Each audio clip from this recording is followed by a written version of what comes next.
Start your engines, hear the crowd.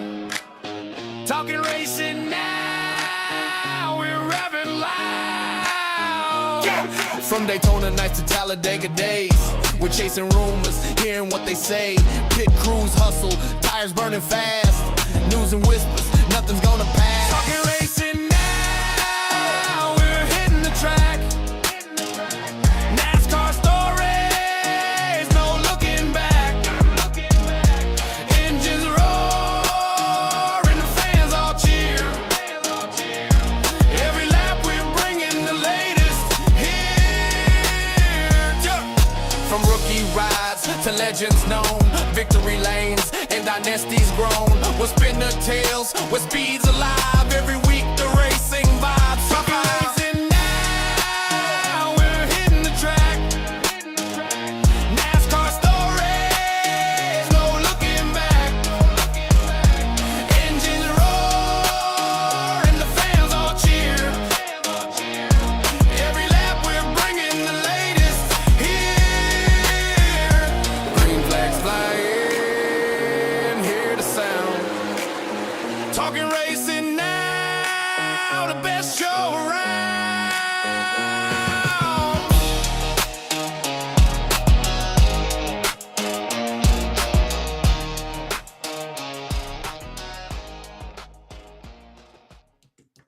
Well, that was my fault waiting to the last minute there. I apologize. I am Sean Stanley. That is the great Spencer O'Neill. This is Talking Racing Now, and a little bit later, but we're here to talk the race that just happened, Atlanta. And as you can tell by the title there, you'll hear probably somebody mentioned quite a bit. But, Yeah, he was the talk. He was the talk of the race after, wasn't he? Yeah, but I got a nice little now you know, we're going to where you like to go. I think you like the road courses. I'm not a big road course fan, but I like Coda. Yeah, I'm not a big road course guy. I definitely know since I got the first pick who I'm picking though. I'm telling you. You now. do. I got 10 points, baby. I'm going for 10. Am I behind by a lot now? No. No, we're really bad at this. Yeah, we're not even close, are we? Have we gotten anybody? I mean, well, you got Reddick last week, but No, we didn't get Reddick last week. I thought you'd picked Reddick. No, I said. Oh no, that's right. We discussed it. You said he was going to be the comeback driver. That's right. Yeah.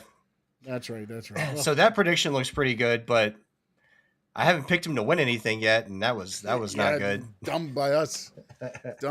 Atlanta is here and gone. I thought it was a good little weekend of racing. Atlanta's fun. It is, man. It is, and it's one of those things to where it's a Carson Hocevar dream track. Okay, explain. Because if a hole opens up, Carson Hocevar is going to fill it whether his car fits or not. That's right. He's going to go for that spot. And if you're there, oh, well, you know. I counted, looking back through the articles, and I didn't go back through and look at the race, but I know of 3 instances where he brought the caution out. I don't even know. That sounds accurate. I don't know. Well, actually, 2, I know he brought the caution out, and 1 cost Chastain the race, actually, technically, if you want to go that route.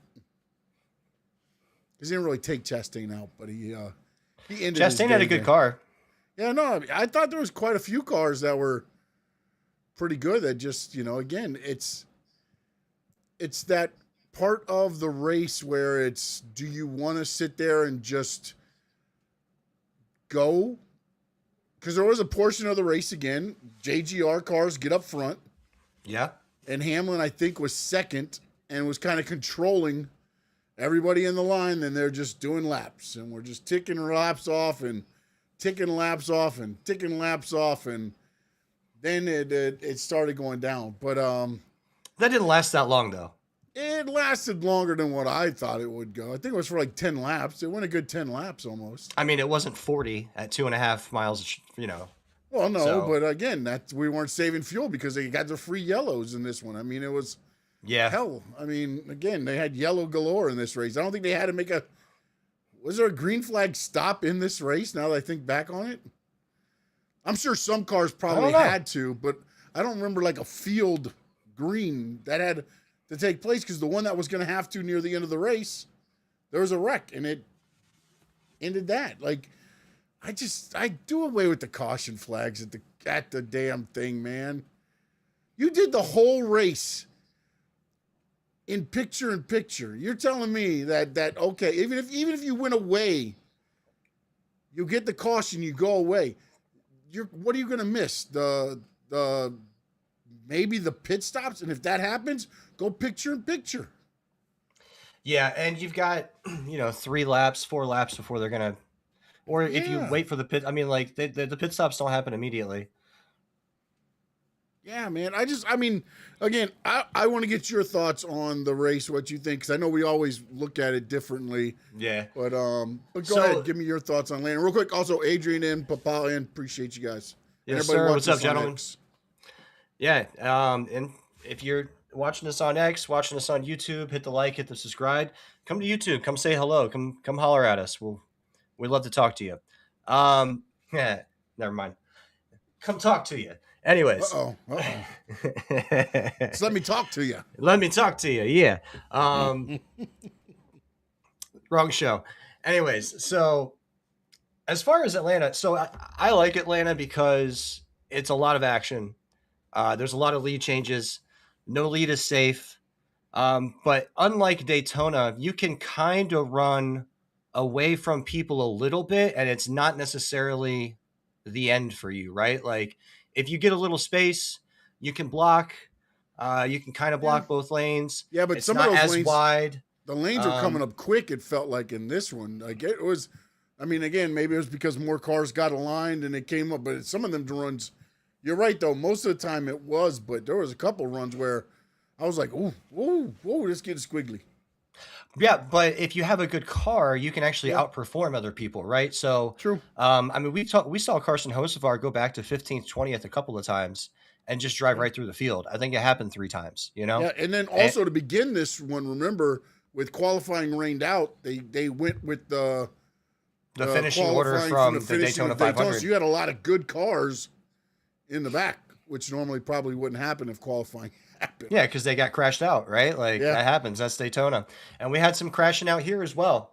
But it's not as chaotic as Daytona as far as like the big one generally. It's a little bit easier to kind of navigate the track and stay a little safe. Yeah. But yeah, the whole race was really impressive to see Tyler Reddick come forward, missing half a quarter panel over the front and like be able to drive away from people at the last lap there. Yeah. It was like, okay, I heard some talk on, I was watching, some of the Dirty Mo stuff, and it's like, well, I wonder, if missing the quarter panel there had a bit of an advantage as far as like the aerodynamics. I can't imagine it would. To me, it seems like that would create drag, but I don't know anything. What do I know? Watching that car go, I would say otherwise. Yeah, I would say, normally, but watching that car go around that track in Atlanta, that was like, there's no way. I'm like, and then to watch him do the one move where he goes high, like he was doing things out there like, I know you're playing with house money, but now like, no, he's not even playing with house money anymore because winning in is gone. So you got to make sure you got to take care in these races. Yeah, that's right. You don't want to end up like like an Austin Cindric and not finish races. And even though you won a stage, you're still 20 whatever in points because you're just that far behind. Yeah, Kyle Busch, well, he had a good finish in Daytona, so maybe not so bad this time with them. But yeah, I'm sure. I mean, Bubba finished Daytona 10th and Atlanta 8th, right? That's how it was? Yeah. And he's second in points. Second in points, yeah.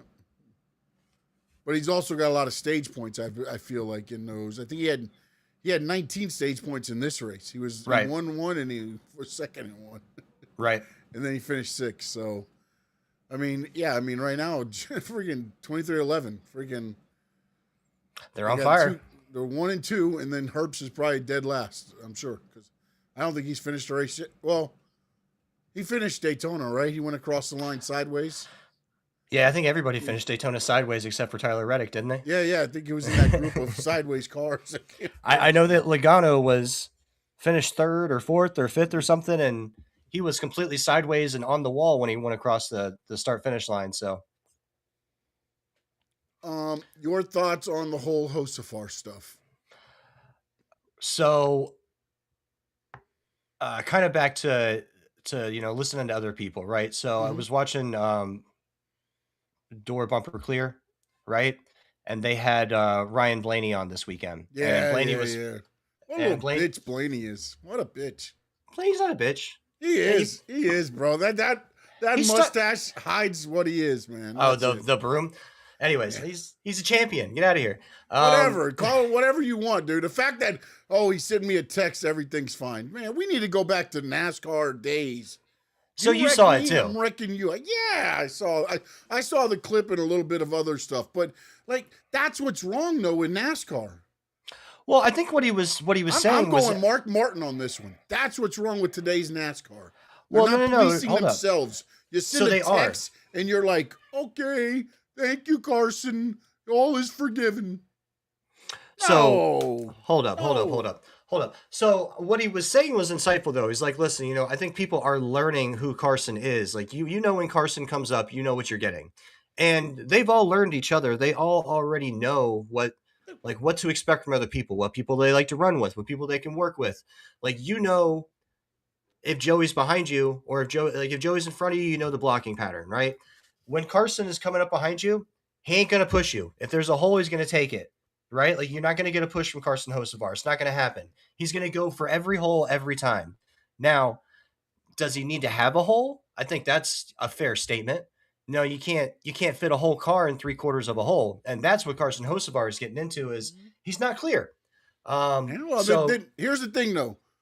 The only way you're going to correct this is either you police yourselves or NASCAR calls him to the hauler and says your driving is. Because other than that, dude, Carson, to me... NASCAR's not going to stop it. We talked about this last year, man. When Carson, we felt, at least, I know I did, I don't know if you agreed with me, I felt like Carson lost his edge when everybody started getting on him about how he drove.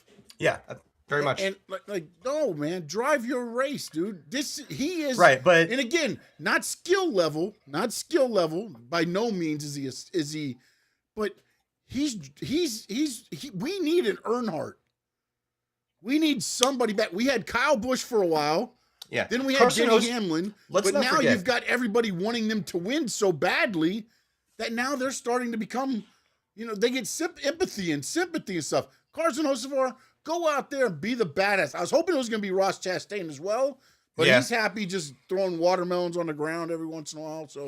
No, so let's go back for a minute. So Ross Chastain was a badass for a while, and he wasn't winning. Yeah. And he had to adjust what he was doing, and then he started winning.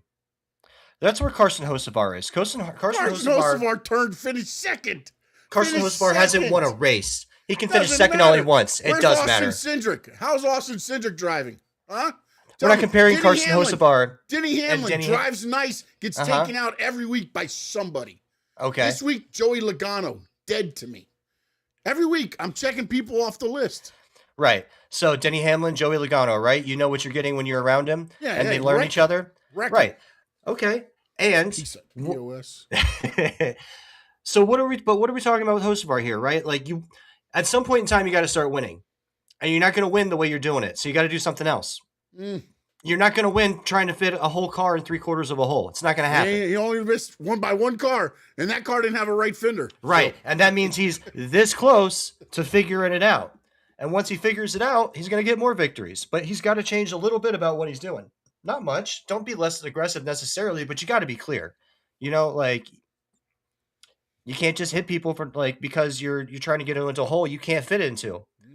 You can't fit a square peg into a round hole. It doesn't work. He was at the World Series of asphalt racing I was watching.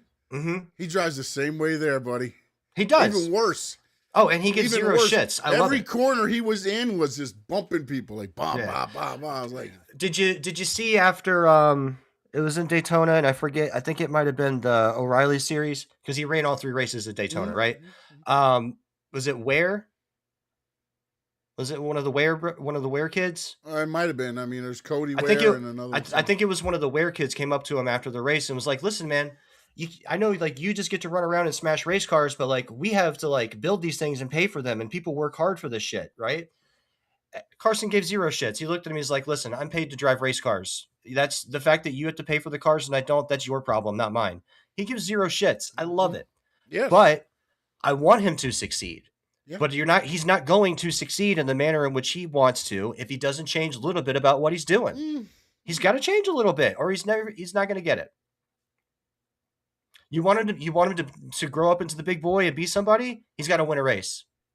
And he's that close. I don't know if he needs to win a race, to be honest. Dale Earnhardt is Dale Earnhardt if he doesn't win races? He won 7 championships. That's what makes him Dale Earnhardt. No, I get that end of it, but at the same time, like they need the person to hate in NASCAR right now. Yeah. It's just I'll give you that. It's a bunch of freaking rose petals out there driving around like, oh my goodness, he hit my bumper and everything. Like, come on, bro. If you're gonna talk shit in the radio, then talk like to him in the pits. That's the stuff that's like I get irate about. We need Ricky Stenhouse. That's what we need. This guy, next time he hits me, I'm taking him out. No, you're not, bro. You're not. We need Ricky Stenhouse on the job. That's what we need. Ricky don't give a fuck that he's a foot and a half taller than him. He'll go meet him in the garage. That's fine, dude. Have you seen that meme? Have you seen that meme of Ricky Stenhouse waiting by somebody's truck after the race, just like? Oh no, I didn't know. No, it's from last year. I forget exactly who he was waiting for. It's like halfway through the season, but yeah, Ricky was just waiting at the truck, like, I got you. And I think we went over the fight because Ricky and the other dude got in the fight, and then like the crew people started fighting, and they were falling over the truck. Yeah. Well, before that fight, Ricky's just sitting there, and like there's this perfect moment where the camera gets to the truck, he was taken out of the car, and he's waiting there. Yeah, that's he's right. just waiting. He was waiting for the guy to pull up after the race was over. Yeah, I do. So if you want some policing, I know the policeman. All right, and somebody needs to call Ricky. The fact when they're like, "Oh, he texted me," and it's all no, man, no. You know what I did to that text? I texted him back and said, "All good. I'll get you next week." Maybe he will. Maybe he will. Ryan Blaney don't race that way, bro. No, he doesn't. Blaney does not race that way, man. And look, Blaney's unapologetically. He doesn't have to race that way. No, he doesn't. Blaney's not that kind of driver. Blaney's not that kind of guy. He just looks like the kind of guy that's just so laid back. It's like, I get in the car, I go 180 miles an hour, I get out, and I go home. That's kind of like Blaney's attitude, at least what I see. Again, I know it works for him. Nothing else other than what I see him, but it's like he doesn't look like he'll get fired up in the car and talk a little talk and things like that, but he crashes out on the radio just like everybody else does. Yeah, but nobody does it. Like, come on, man. If you're gonna do that, then go be a man. Everybody crashes out on the radio. The Ware brothers or whatever. The fact that they went up to him and said something, kudos. At least you're saying, hey, look, man, I get it. You got the golden goose. You get to ride around. We don't. Something, man. But this guy just sits there and, like, Ross Chastain goes up to him and is like, hey, you shouldn't have pulled off me. We could have raced a little bit better to get to the end. But then he's wrecked 3 people out of the race and nobody does anything. Just they go home. Well, on the next week, Coda. We'll see what happens. Ridiculous. I know it's going to happen at Coda. Right turn. Left turn. Hey, there's right turns. Left turn. There's the wiggle. we get lots of turns. Lots of turns, left and right. I'm so tired of the road course, dude. He's hitting a turn at 42 miles an hour. I do that on 826. Probably with more traffic. All right, so you want to hear how we did on our picks last week? I don't think so, but yeah, we got to. So we did better as far as like our people finished better than they did at Daytona. All right. So you got Christopher Bell. That was your first pick. He finished 21st. Yeah, he got Hocevar too, didn't he? Yep. You got Kyle Busch. He finished 34th. Yeah, and you got Austin Cedric, so he finished 26th. So I took your guy. I'll never take your guy again. I see what I did wrong there. He won a stage. He did. That's why I text you. I don't know if you saw it. I was like, I did. hey, do we win for stage points? I was saying like, man, maybe we could start tinkering with the rules going forward. That's very true. Because at the end of the first and the second stage, right? So Cindric was up there, Bell was up there, Bubba Wallace was up there, Chris Buescher was up there. Like it was all this. Like we had people all over the place. Mm-hmm. At the end of the day, I only had like, all right, so let's go through mine. I only had one person that got any points. You guys got points. My guys weren't even in the top 15. I got 1 point. Okay. Whatever. Hey, it's a point, buddy. A point's a point. So Chase Elliott finished 11th. Yeah. So that's one position out of a point. Chris Buescher got 15th. It's nothing for me. Bubba Wallace got 8th. So he got me 1 point. Bubba got you. He did. So I now have the lead with 6 points to your 5. That's right. But now we're heading to Coda. We are. We're heading to Coda, and I have a better chance of winning here because I think I know who the number one picks are going to be. So I know who my pick is, depending on which one you choose. I know who my pick is, so you'll get the other one. Don't worry. That's what I figured. When this came up, I'm like, fuck, it's Coda. Oh, man, Sean's got first pick. This isn't good. So, look, man, you're more of the guy. You like Coda. Give us a little bit of a preview-esque of what you think might happen at this race. So the reason I like Coda is I like the atmosphere of it. I like the tower with the glass and everybody's looking over it. I like the crowd. I like the fact that you can see the whole racetrack. It's not like Watkins Glen where like you go and you kind of sit in a corner, or you go to one of these street tracks like at a city, right? You go sit in the corner and you watch them go past and you wait for it to happen again. Like that's a terrible experience. It's kind of like Sonoma's kind of like that too, in that like because it's elevated, you can see the whole track. Coda doesn't necessarily elevate it; it does change in elevation a little bit, but I like all the passing zones. I like the fact that there are passing zones. I like the chaos in some of the tight corners. Like we're going to see cars get mangled, bumped, bruised.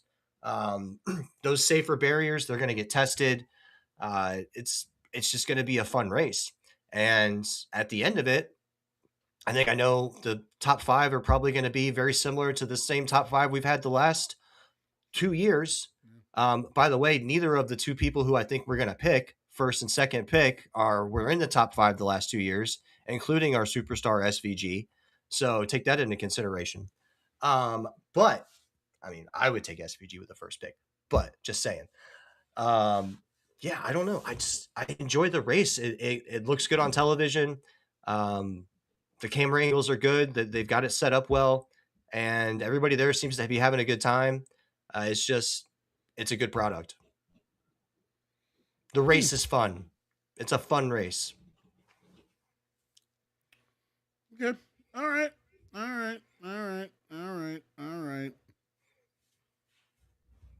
I like that there's a bit of a run, like a straight run before you get to the start finish line too.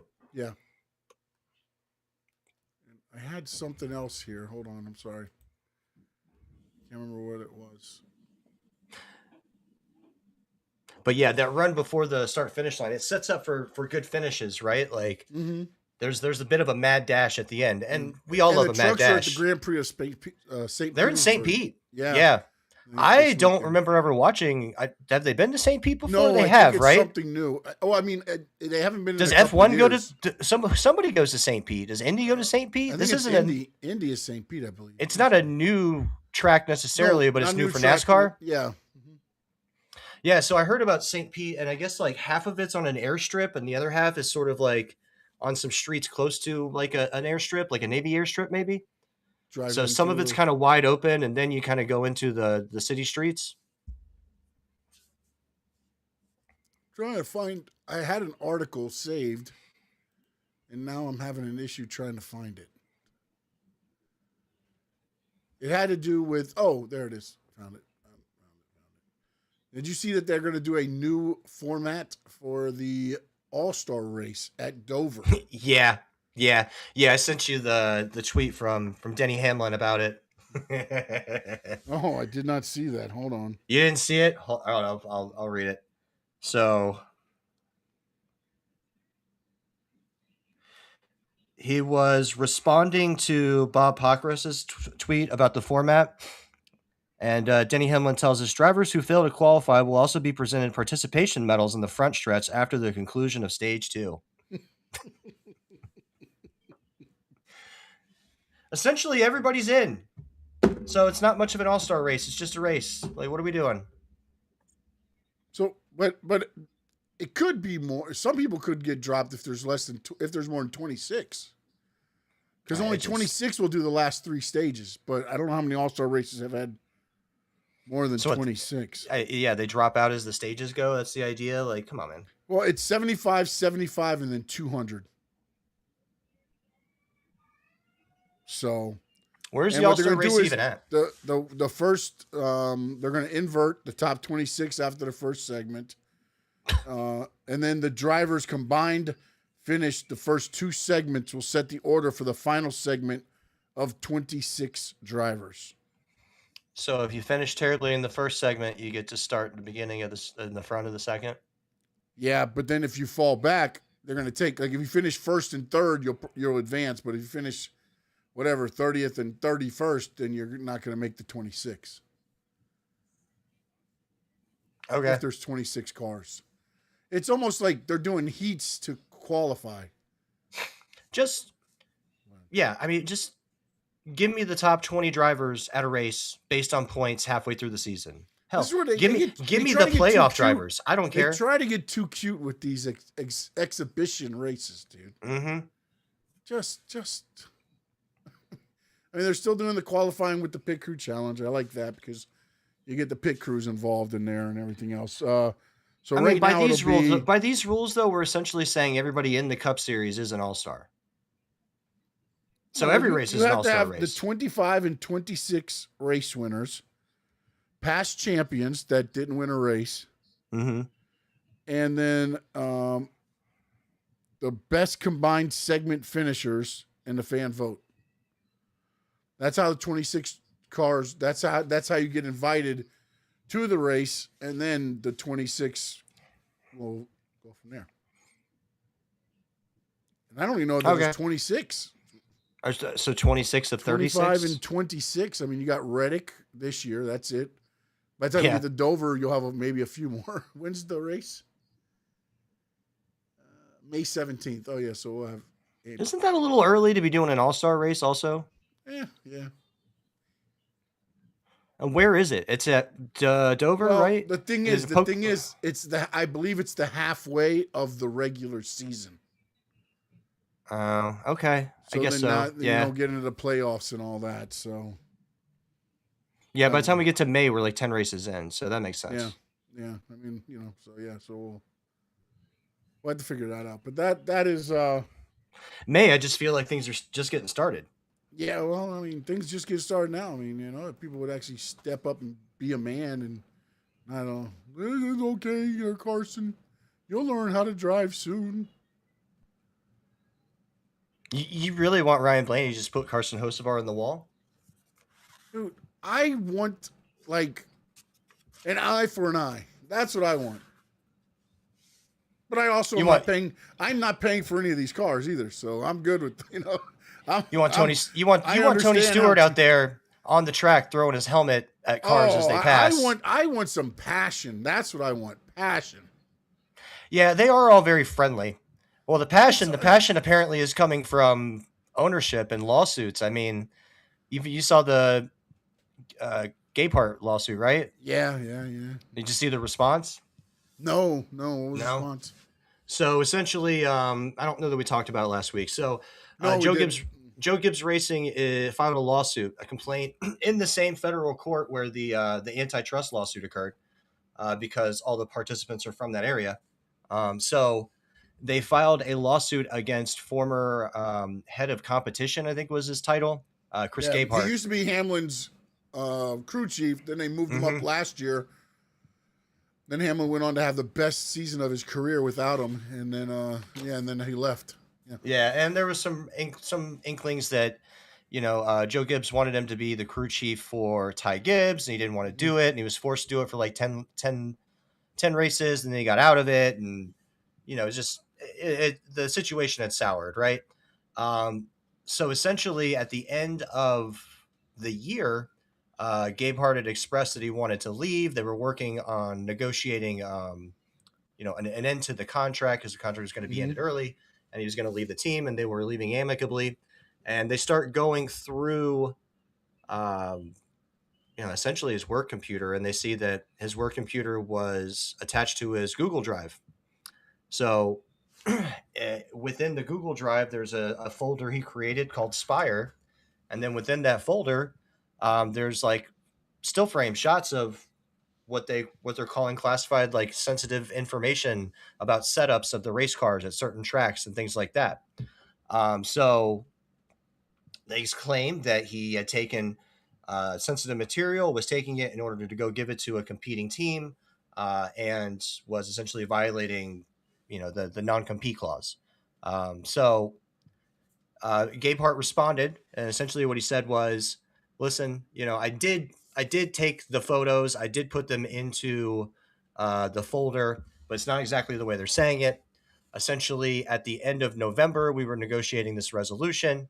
I was still working there at the time, and I had taken these photos. I knew that I was leaving, and Spire had contacted me, so I made the Spire folder." And there was more in there than just still frames from Joe Gibbs Racing and confidential information from Joe Gibbs Racing. That the information that I did take has been returned. It was never distributed. That there was a third party, essentially like technology investigator, that went into his computer to make sure that none of those items were disseminated. That went through his phone to make sure that none of those items were disseminated. Spire Motorsports, who was also filed against in the lawsuit by Joe Gibbs Racing, offered to allow them to go through their information to make sure that none of that sensitive information had been transferred to them by Chris Gabehart. And essentially they didn't agree to do that. There's some sort of issue about him not getting paid, but all that's nonsense. Realistically, what it's about is stealing information and whether he did it or not. So he's saying that, I took it, but I didn't do anything with it. And then I gave it back, and you fired me a month later. And now you're suing me to try to prevent me from essentially doing the only job I can do. And that because Joe Gibbs Racing had not only filed a lawsuit against him, they filed for an injunction, which would prevent him from being able to work at Spire Motorsports. So stated that the non-compete clause, which they're claiming that he violated, is not enforceable because it would prevent him from participating in a very small niche community, which is NASCAR. That's not a transferable skill, and that an injunction would essentially prevent him from having any avenue to make a living in the thing that he has spent his entire career doing. So that was his response. And now we're just kind of waiting to enter discovery. So it's about to get very interesting. If you like lawsuits. Yeah, but like my question would be this though: if they've already done all that, and the third party says he didn't disseminate, like they're calling him a liar, I guess.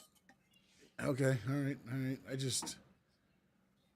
I find it's because it's like the wrestling contracts when they get a 90-day no non-compete clause, and then apparently like Andrade signed a year one for some reason, and then that got dropped. They're like, but they went to court, they did the whole thing, and they got they're like, because again, what he's saying is true with that part of it, but if any of the other part is true, then that changes everything. Yeah, absolutely. I mean, if he actually stole car setups, that's not great. Now, I will say this: the car setups aren't exactly reusable. They change every time depending on the weather, the expected weather. Yeah. What NASCAR is always tinkering with drag on spoilers, or softening the tire, or it's always getting messed with, right? So it's not like the setup is necessarily like gold, like, oh, we can use this again. At least it gives them a base point, though. It does give him a base. But then again, somewhat. He's also he's been doing this for 20 years. Like, he doesn't just not know how to do it. Yeah, no, 100%. I just I like Chris Gabehart. I thought he was a great crew chief for Denny Hamlin. Yeah.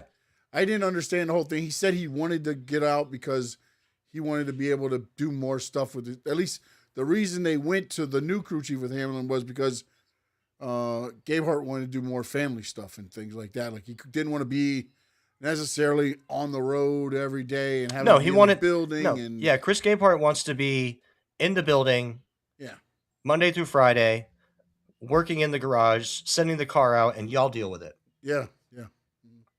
And part of what he was stating was that while he was given this title, in reality, he was never actually allowed to act on that title because Joe Gibbs wanted him to do things that were, like being the crew chief for Ty Gibbs, which he absolutely did not want Yeah. to do. Those two do Yeah. not get along. Oh, they don't? No. He believes that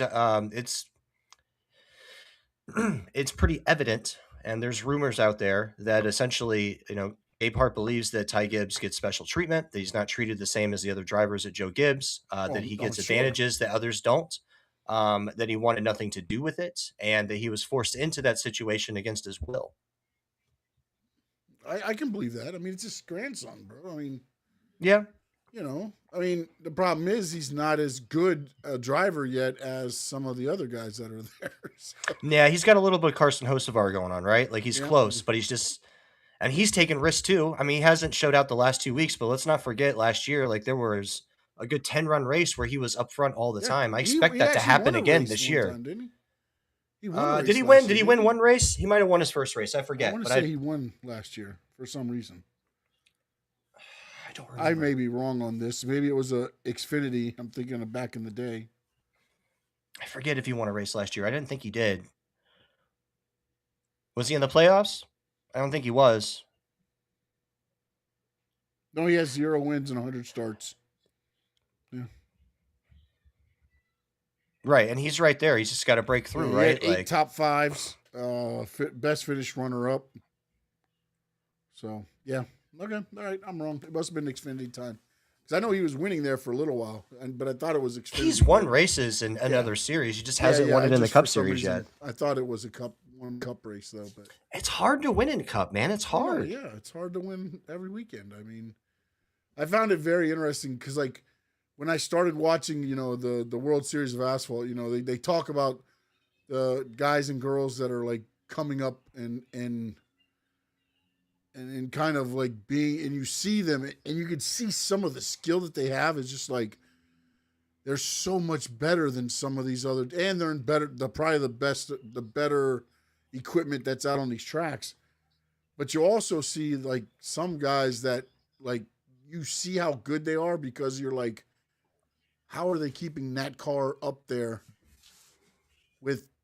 against the teams that are very well funded? It's like, they had one guy, he basically was his pit crew.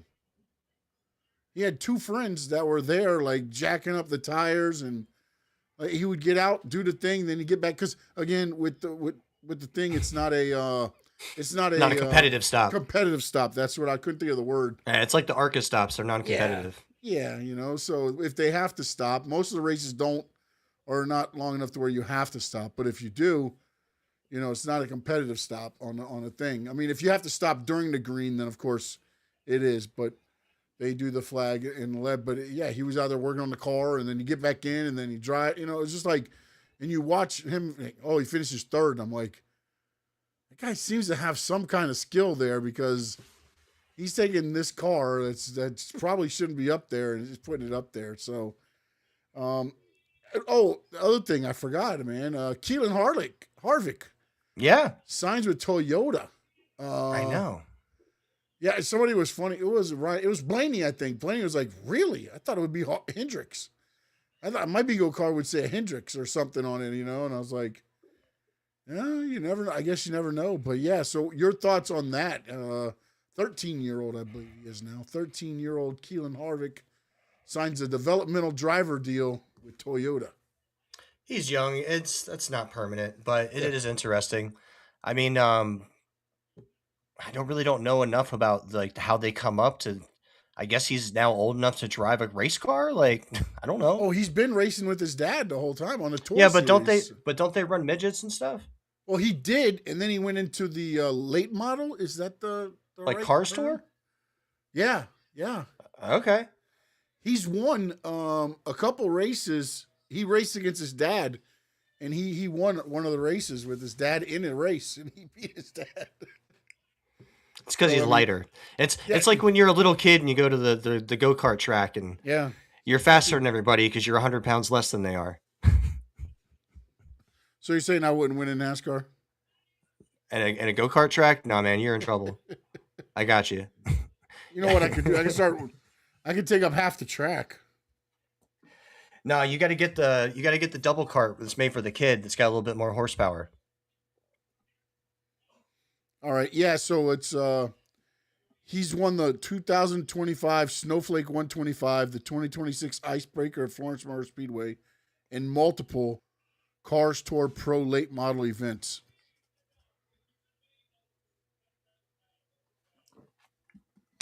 I mean, I guess we'll see. He's got the last name, right?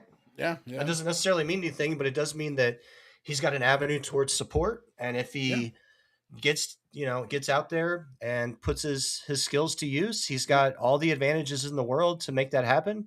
You still got to be able to drive. And so far it sounds like he can. So I guess we'll see. Him and Brexton, I thought were the two that would make it. Mm-hmm. Brexton Bush and Kyle's son, Keelan Harvick. Yeah. Boyer's son was doing it for a little bit, but I don't think he's doing it. I haven't heard anything else about him since. Yeah, I don't know. Since that. And they don't talk about him at all, so I don't know if he's just giving that up or what, but that would have been interesting to see. Maybe he got into girls and skateboarding like I did in high school. That's what happens, man. That's what happens. Yeah. Get out of them go-kart races and right into skateboarding. Skateboarding and yeah, girls. The car store starts tomorrow on Flow Racing, so they're racing tomorrow at 1. They start. So I try to check that out, and then this weekend, or not tomorrow. I'm sorry, Saturday. Flow's got like a 1. I'm sorry. Flow's got like a free trial thing, right? I think they do. Yeah. Yeah, I'll just check that out. I'm having a surgery tomorrow, so I got a little bit of time. Yeah. What? Yeah, I'm getting my manhood chopped. I'm having a vasectomy. Gotcha. I wasn't going to go. Yeah, what do you say to that? I didn't know where to go on from there. I was like, okay, yeah. I'm sorry. All that means is I'm going to be laying around with some swollen nuts and some peas and some ice, apparently, and hopefully some races. That's the plan for the weekend. That's your weekend plan? Yeah, and it's supposed to rain, so I'm hoping it doesn't throb more than normal, but we'll see. Oh boy, yeah. But I wouldn't know whether it's going to throb more than normal because I don't know what it normally feels like when you get a vasectomy. So I haven't had it done before. Man, I don't intend to do it again. Huh? Taking the plunge. Yeah, I am. I got a 4-year-old that's about to be 5 that's going to kindergarten, and I ain't trying to start that again. I am almost out of daycare. I am tired of giving those people my money. Clock? No, I am tired of giving those people my money. And then also, like, if one slips by the goalie, then it's not mine now. So I know. Remember, it's only 99%. Yeah, well, we'll be taking paternity tests in the future if that's what happens. That means I am 99% sure it's not mine. But I don't expect that to happen. My wife will be a wonderful woman. Yeah, no, hopefully she's not listening to the podcast. She doesn't listen to this damn podcast. She does not have the patience to sit here and listen to me talk about this. Right now she is in the kitchen. She's got her AirPods on. She's listening to Housewives. She's good. All right, let's do our picks and then we'll get out of here. All right, let's do it. I got my handy dandy notebook. So Sean Stanley, you're first. What's your pick? All I got to say is 3 letters. SVG. All right. I am going to take the 2-time champion over the last 2 races. I'm going to go not where you thought I was, possibly. Actually, now I don't know if I want to do that. It's hard to leave Zilich there. He's never raced this. Did he run this car last year? I forget. He did one of the road races, but it wasn't Coda. It wasn't Coda, and he beat SVG in the Xfinity race at Coda. The Xfinity cars are different, though. Yeah, I know, but come on, go with them. I'm gonna do it. All right. I'm gonna go with Zilich. I'm gonna do it. I'm gonna do it. Give me Connor Zilich. All right, then I'm gonna go with the last year's race winner, Christopher Bell. Okay. Give me William Byron.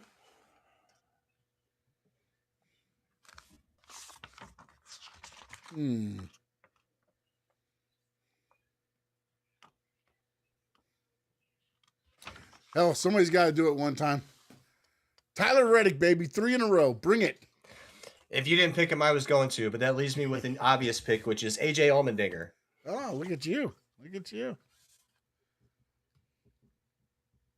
Yeah, Reddick is I believe top 5 the last 2 races at Coda. Yeah, So he won in 23, and then he's been in the top 5, 24, and 25. So if we don't get points from this, something is wrong. Yeah, we're never gonna win. We're never gonna get any points if we don't get anything from this one.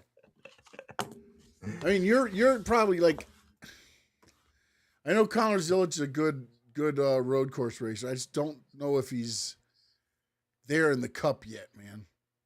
I know, because he looks hesitant on certain things. Like, he doesn't look like the same driver that he was. You know, again, you're taking a step up. You're probably worried about, you don't want to become Carson Hocevar, I guess, but like, it just feels like he's taking not a step back, because again, new cars, everything's new for him, really. He's had little moments where he's been up front and he's run well, but when he gets up there, he looks very uncomfortable. Yes.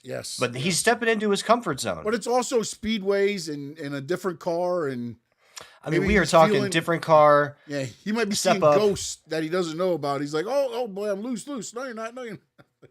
Right. You never and know, those cars, they run close. The holes are tight. It is not the same. You can't 100%. Just get better equipment and run away from people, because they all have the same or at least that's not the same equipment, but it's stock. It's the definition of stock car racing. Yeah. Yeah, and to be honest, he's in equipment that's not the top tier, probably. It's close to it. Second tier, maybe. Yeah. Because it's not Hendricks, it's not JGR, it's not, Penske, it's Trackhouse. So, yeah. I mean, I get it. They probably got some of the chassis from whatever, but, it's not like, he's at a Hendricks and trying to win every week. But let him know where to get a hold of you. All right. So you can find me on X at NoDoubt87. You can find me here on Talking Racing Now. There you go. And that's you. Yeah. That was your voice that did it. You sang the song. I wish. No, that was AI, but I could do it. You can find me on that chat board, hanging out, Stanley YouTube Media streets. House, on them YouTube streets, hanging out with Adrian, talking game with Tony. Fence Talk TV when that's on, but that's off right now. But out there. I'm out there. SS_sports talk, Stanley Media House, everywhere else. Make sure you hit the notification button. We normally do this show Mondays after the races, but circumstances, we move, we adjust. We are here. We'll be back next Monday, 7 p.m. I'm Sean Stanley. That is the great Spencer O'Neill. And this is Talking Racing Now, the best show around.